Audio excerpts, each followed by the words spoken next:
Between 2013 and 2015, there were 154 school shootings, which is about one school shooting per week. School shootings are becoming more common, with one happening every 60 hours, but we shouldn't accept it as the new normal, something that just happens. So many lives could be prevented if we just took the measures to make each kid feel like they had someone to talk to. School shootings don't have a sole cause, but one of the biggest problems is mental illness.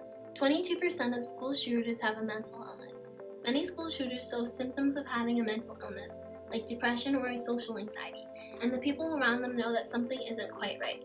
This is mostly due to bullying or feeling like an outcast, as 5.9% of school shooters are bullied. School shootings have been on the rise in the United States for the past 18 years. Not only have they been on the rise, but there have been 23 school shootings this year alone.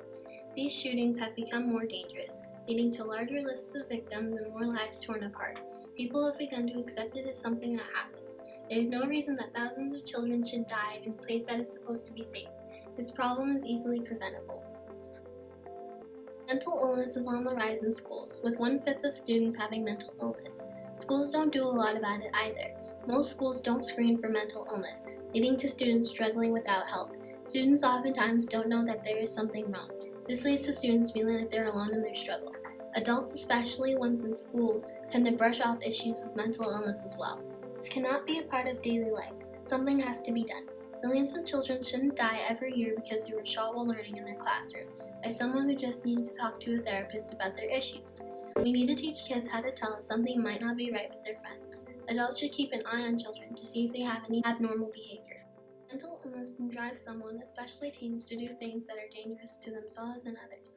They don't need to be outcasts. They need to be treated with and talked to. There are many ways to prevent someone from shooting up a school.